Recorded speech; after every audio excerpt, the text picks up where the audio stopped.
অনেক লোক বলে যে আল্লাহ ছাড়া কেউ কিছু করতে পারে না, এমন বলে যে আল্লাহর ওলিগণ সাহাবায়ে কিরাম ইন্তেকালের পর মাজার থেকে কিছু করতে পারে? তারা বলছে না। আমি তাদেরকে বলি, শুনো, আল্লাহর ওলিগণ শুহাদায়ে কিরাম সাহাবায়ে কিরাম মাজার থেকে কি করতে পারে কি না পারে এটা পরে শুনিও। আল্লাহর ওলিগণ মায়ের পেটে কি করতে পারে সেটা আগে শুনো।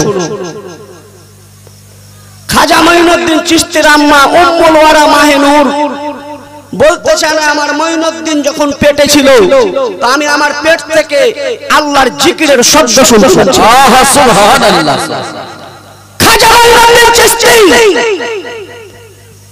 যিনি ভারতের রাজা হযরত খাজা মায়ের পেটে আল্লাহর জিকির করতে পারেন, তো দুনিয়ার সরজমিনে আজমির শরীফে এসে আনা সাগরের সমস্ত পানিকে এক লোটার মধ্যে ভর্তি করে নিতে পারে।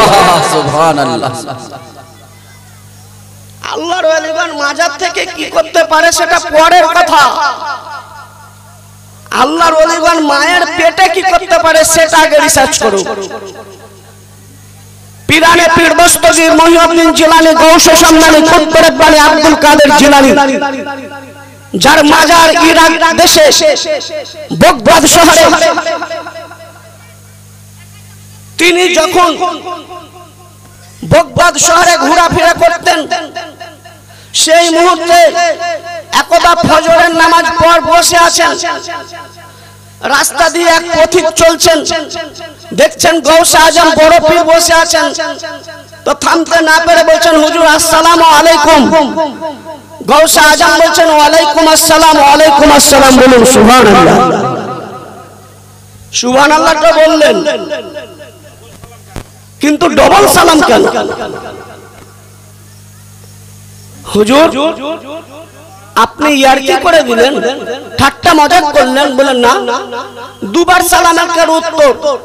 বলে, শোনো আমি যখন আমার আম্মা উম্মুল খায়ের মা ফাতেমার পেটে ছিলাম, তুমি রাস্তা ধরে চলতেছিলে, এমন জায়গায় আমার আম্মা জান বসেছিল, আমার আম্মা জানকে তুমি সালাম করেছিলে, তোমার সালামের শব্দ আমি মায়ের পেট থেকে শুনতে পেয়েছিলাম, সালাম দেওয়ার ক্ষমতা হয়নি, তাই সেই দিনের সালামের জবাব আজকের সালামের জবাব এক সঙ্গে দিয়ে দিলাম। আল্লাহর ওলিগণ মাজার থেকে কি করতে পারে? হযরত মোহর আলী শাহ একজন আল্লাহর ওলি, ইন্তেকাল হয়ে গেছে, মাজারে দফন করা হয়েছে, এলাকায় প্রচার হয়েছে, হযরত মোহর আলীর শাহ দরবারে যে যা নিয়তে যাচ্ছে পূর্ণ হয়ে যাচ্ছে। একজন হাফিজে কোরআন মাজারকে অমান্যকারী বিপদে পড়ে গেছে, কোরআন বুকে করে নিয়ে মাজারে হাজির, সারা রাত্রি ধরে কোরআন তেলাওয়াত করলো, এক খতম পড়লো, লাস্টে দোয়া করলো, যা চাওয়ার মাজারে চাইলো, কিছু পেল না। বলেন ও মাজার মানবে? ও তো এতই মানতো না। আবার লোকের শুনে গিয়েছে, কোরআন খতম করে দোয়া চাইলো, যা চাওয়ার চাইলো, দিল না। দ্বিতীয় রাত্রি গেল, আবার এক খতম কোরআন তেলাওয়াত করার পর চাইলো, পেল না। তৃতীয় রাত্রি গেল, এক খতম তেলাওয়াত করলেন, দোয়া করে হাত তুলে দোয়া করছেন, বিপদে পড়লে সবই করতে পারে, উমুক করা শিরক, উমুক করা বেদাত, আর যখন বিপদে পড়ে যায় তারা সবই করে। মাজারে গিয়ে দোয়া করলো, 3 রাত, তৃতীয় রাত ফজরের টাইমে দোয়া করছে, মাজার থেকে কোনো উত্তর নাই। আর রাগ থামতে না পেরে কোরআন শরীফের রেহেলটা ধরে শটাশট মাজারে 3 বাড়ি, মাটির ঢেপ আর সুন্নি জামাতের আলেমারা বলে মাজারে গেলে পাওয়া যায়, ফালতু কথা। মাজার থেকে রাস্তা ধরে চলছেন, এখনো রাস্তায় এক ব্যক্তি কিছুটা টাকা হাতে করে নিয়ে জুব্বা পরিধান অবস্থায় মুখে নেকাব পরে বলছেন, বাবা এই টাকাটা তুমি নাও। বলুন সুবহানাল্লাহ। ও চোখকে খাড়ো খাড়ো করে দিয়েছে। যেখানে চাইলাম মাজারে পেলাম না, তুমি টাকা, বলে হ্যাঁ তোমার টাকার দরকার, লাও। বলে আমি তো টাকা নেব না। বলে কেন নেব না? বলে যেখানে চাইলাম পেলাম না, আপনার টাকা নিব, 2 নম্বরিতে পড়ে যাব। বলে না, তুমি টাকাটা নাও। বলে হুজুর টাকা নিব একটা শর্তের উপর। কি শর্ত? বলে আপনার পরিচয়টা দিতে হবে। বলে আমার পরিচয় তোমার কি দরকার? বলে আবার যদি টাকার অভাব পড়ে যায় তোমার কাছে চলে যাব। লেওয়ার দিকে খুব আর মানার দিকে মানবে না। লিবে কিন্তু মানবে না। বলে আমার পরিচয় দরকার নাই। বলে হুজুর আপনি যতক্ষণ পর্যন্ত পরিচয় না নেবেন আপনার টাকা হাতে ধরবো না। বলে বাবা তুমি আমার পরিচয় নিতে চাও? বলে হ্যাঁ পরিচয় নিতে চাও। বলে আমার পিছন দিকের জুব্বাটা উঠিয়ে দেখো। উনি জুব্বাটা উঠাচ্ছেন তো দেখছেন তিনার পিঠের উপরে 3টা রেহেলের দাগে রক্ত জমানো অবস্থায় রয়েছে। সুবহানাল্লাহ। রক্ত জমে আছে। আর থামতে না পেরে হাফিজে কোরআন পায়ে পড়ে গেলেন। বললেন হুজুর যা ভুল করেছি কোনদিন করব না, মাফ করে দেন। আর দ্বিতীয়বার পড়িয়ে দেন কলমায়ে তৈয়বা লা ইলাহা ইল্লাল্লাহু মুহাম্মাদুর রাসূলুল্লাহ সাল্লাল্লাহু আলাইহি ওয়াসাল্লাম। তাহলে বুঝা গেল যে আল্লাহর ওলিগণ ইন্তেকালের পর মাজার থেকে কিছু করতে পারে।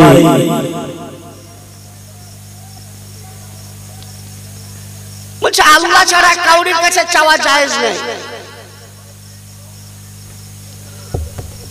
আচ্ছা এই গ্রামে যে জালসাটা করেছেন কোন ব্যক্তি একাই করেছেন কি? কি করে করেছেন?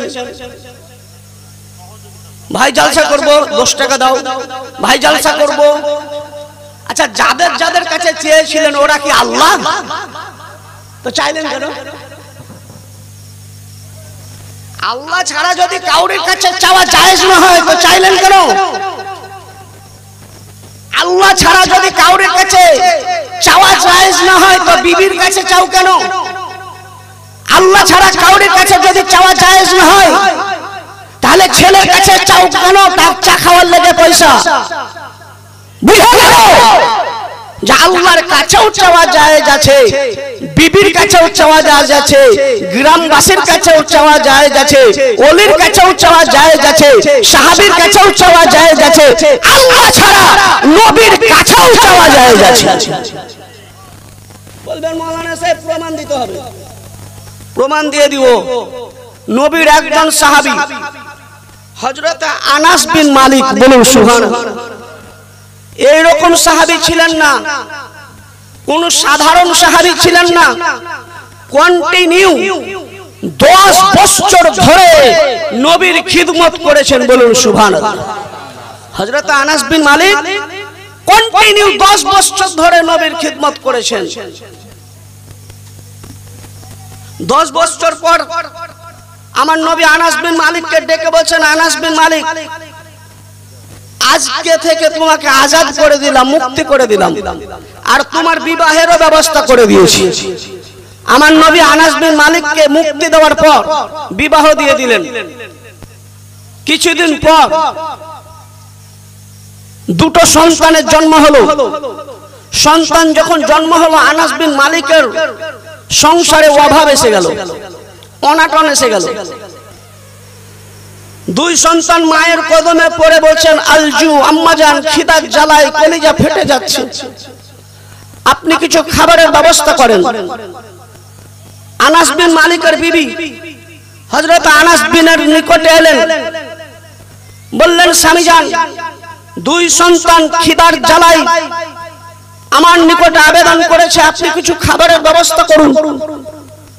হযরত আনাস বিন মালিকের দুই সন্তান কয়েকদিন যাবত অনাহার। আনাস বিন মালিক চিন্তা করলেন, এই অবস্থায় যাই কোথায়? কার দরবারে যাই? যদি চাওয়া যায় তো সর্বপ্রথম আনাস বিন মালিক সিদ্ধান্ত নিলেন নবীর কাছে যাব, যার কন্টিনিউ 10 বছর খিদমত করেছি তার কাছে যাব। আনাস বিন মালিক নবীর দরবারে গেলেন। টাইমটা কোন টাইম ছিল? নবীর আরামের টাইম ছিল। জোহরের কিছুক্ষণ আগে নবী আমার আরাম করতেন। ওই টাইমে আনাস বিন মালিক নবীর দরজায় আওয়াজ দেয়। নবী বলেন, কে? বলে, হুজুর আমি আনাস বিন মালিক। বলুন সুবহানাল্লাহ। হযরত আনাস বিন মালিক যেমন বলেছেন, আমার নবী আনাস বিন মালিককে কত ভালোবাসতেন, কত ভালোবাসতেন। আনাস বিন মালিকের ভালোবাসার টানে নবী আমার এত তাড়াতাড়ি এসেছিলেন, এত তাড়াতাড়ি এসেছিলেন যে নবীর গায়ে একটা চাদর ছিল, যে চাদরটা আগে দিকেও ঝুলছিল পিছন দিকেও ঝুলছিল। নবী চাদরটাকে ঠিক করার সময়কে সময় মনে করেনি, আনাস বিন মালিকের ডাকে এলেন, দরজা খুলে দিলেন। নবী বলছেন, আনাস বিন মালিক কি কারণে এসেছো? বলে, ইয়া রাসূলুল্লাহ সংসারে অভাব এসে গেছে, তাই আপনি আমার জন্য আল্লাহর দরবারে দোয়া করেন, আমার রুজিতে যেন বরকত হয়। আনাস বিন মালিককে জানতো না যে নবীর দরবারে চাওয়া জায়েজ নাই? ও কি জানতো না যে আল্লাহ ছাড়া নবীর কাছে চাওয়া জায়েজ নাই? আনাস বিন মালিক কি জানতো না যে আল্লাহ ছাড়া সাহাবীর কাছে চাওয়া জায়েজ নাই? যদি জায়েজ না হয় তো আনাস বিন মালিক গিয়ে চাইছেন কেন? হুজুর আপনি দোয়া করে দেন আমার রুজিতে যেন বরকত হয়। আমার নবী জনাবি মুহাম্মদুর রাসূলুল্লাহ সাল্লাল্লাহু আলাইহি ওয়াসাল্লাম দুই হস্তকে উত্তোলন করলেন। বলুন সুবহানাল্লাহ। আজ কিছু হিজরা বলদ বলছে দুই হাত তুলে দোয়া নেই, ফজরে ফরজ নামাজ পড়ে দোয়া করতে নেই, দুই হাত তুলে দোয়া করা যাবে না। আমার নবী দুই হস্তকে উত্তোলন করলেন আর বলছেন, আল্লাহুম্মা আকসির, আল্লাহুম্মা আকসির রিজকহু, ইয়া আল্লাহ আনাস বিন মালিকের রুজিতে বরকত দাও। বলুন সুবহানাল্লাহ। সুবহানাল্লাহ। আল্লাহুম্মা আকসির আওলাদাহু, ইয়া আল্লাহ আনাস বিন মালিকের সন্তানে বরকত দাও। আল্লাহুম্মা আকসির হায়াতাহু, ইয়া আল্লাহ আনাস বিন মালিকের আয়ুতে বরকত দাও। আনাস বিন মালিক গিয়েছিলেন কটার জন্য চাইতে? কি চাইতে গেছিলেন? রুজি চাইতে গেছিলেন, যেন আমার রুজিতে বরকত হয়। আর নবী দোয়া করে দিলেন, আনাস বিন মালিকের সন্তানে বরকত দাও, আনাস বিন মালিকের আয়ুতে বরকত দাও, আনাস বিন মালিকের রুজিতে বরকত দাও। আনাস বিন মালিক চিন্তায় পড়ে গেলেন। ভাবছেন একটার জন্য এলাম, কিন্তু নবী আমার তিনটার জন্য দোয়া করে দিলেন, তার মধ্যে আমার সন্তানের জন্য দোয়া করেছেন। তাই আনাস বিন মালিক নবীকে জিজ্ঞাসা করছেন, হুজুর আপনি আমার সন্তানের জন্য দোয়া করে দিলেন? হ্যাঁ করে দিলাম। তাহলে ইয়া রাসূলুল্লাহ আপনি বলুন আমার সন্তান কতটা হবে? বলুন সুবহানাল্লাহ। যারা বলে নবী গায়েবের খবর জানে না, নবী ভবিষ্যতের খবর জানে না, এই হাদিসটাকে ফলো করো, একটা হাদিসে এই সমস্ত কিছু প্রমাণ করে দিবে। হুজুর আমার সন্তান কতটা হবে? তো নবী পাক সাল্লাল্লাহু আলাইহি ওয়াসাল্লাম বলেন, যাও আনাস বিন মালিক তোমার 50টা সন্তান হবে।